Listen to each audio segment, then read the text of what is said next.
ஈரோட்டில் பன்னீர்செல்வம் பூங்கா போக்குவரத்து சிக்னலில் 100க்கும் மேற்பட்ட வியாபாரிகள் சாலை மறியலில் ஈடுபட்டுள்ளதால் பரபரப்பு ஏற்பட்டுள்ளது. மேலும் விவரங்களை எமது செய்தியாளர் சதாசிவம் வழங்க கேட்கலாம்.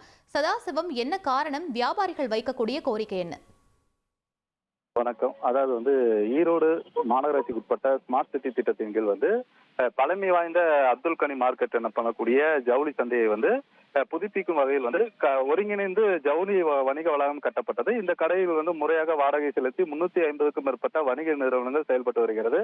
இந்த வணிக நிறுவனத்தை சுற்றியும் 4 புறம் இருக்கக்கூடிய சாலைகளில், முக்கியமாக ஆர்கேவி சாலையாகட்டும், பன்னீர்செல்வம் பூங்காவாகட்டும், ஈஸ்வரன் கோவில் செல்லும் சாலையாகட்டும் ஆகிய சாலைகளில் பண்டிகை காலங்களில் அவ்வப்போது பண்டிகைக்கு 2 தினங்களுக்கு முன்பாக சாலையோர வியாபாரிகள் என 100க்கும் மேற்பட்டோர் தற்காலிகமாக கடை அமைத்து விற்பனை செய்யப்பட்டு வருகின்றனர்.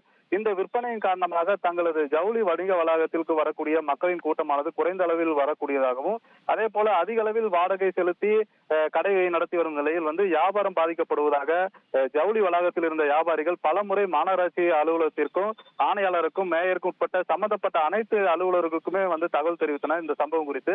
இருப்பினும் இதுவரை எவ்வித நடவடிக்கையுமே முறையாக மாநகராட்சி தரப்பில் எடுக்காததால் நேற்றைய தினம் இரவு பார்த்தோமானால் கடைகளை அப்புறப்படுத்த கூறி திடீரென வியாபாரிகள் மறியல் போராட்டத்தில் ஈடுபட்டனர். அப்போது ஈரோடு நகர போலீசார் பேச்சுவார்த்தை நடத்தி மாநகராட்சி அதிகாரி மூலம் உரிய நடவடிக்கை எடுக்கப்படும் என சொன்னதை அடுத்து வியாபாரிகள் போராட்டத்தை கைவிட்டனர்.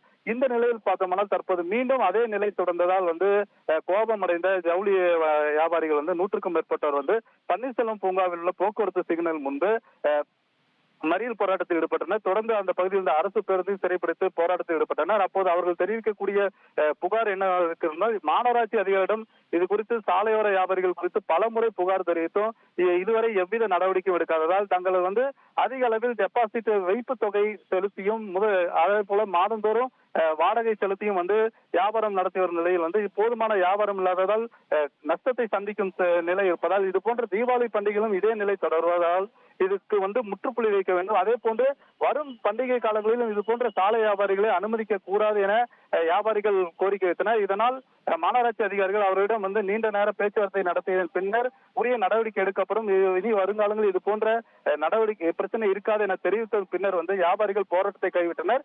தொடர்ந்து மாநகராட்சி அலுவலர்கள் வணிக வளாகத்திற்கு வெளியே இருக்கக்கூடிய சாலையோர கடைகளை அகற்றி வருகின்றனர். விவரங்களுக்கு நன்றி சதாசிவம். 2,62,00,000த்திற்கும் அதிகமான மக்களின் உள்ளங்களை வென்ற தந்தி டிவியின் டிஜிட்டல் தளங்கள். 1,23,00,000 யூடியூப் சப்ஸ்கிரைபர்ஸ், 46 லட்சம் ஃபேஸ்புக் ஃபாலோவர்ஸ், 23 லட்சம் இன்ஸ்டாகிராம் ஃபாலோயர்ஸ், 23 லட்சம் எக்ஸ் ஃபாலோவர்ஸ், 11 லட்சம் தந்தி ஆப் டவுன்லோட்ஸ், 35 லட்சம் வெப்சைட் மந்த்லி ஆக்டிவ் யூசர்ஸ். அசுரபலம் கொண்ட எங்கள் டிஜிட்டல் கரங்களில் உங்கள் விளம்பரங்களை சேர்க்க வாட்ஸ்அப் பண்ணுங்க. 8939888378. Email advttanditv@dttv.in.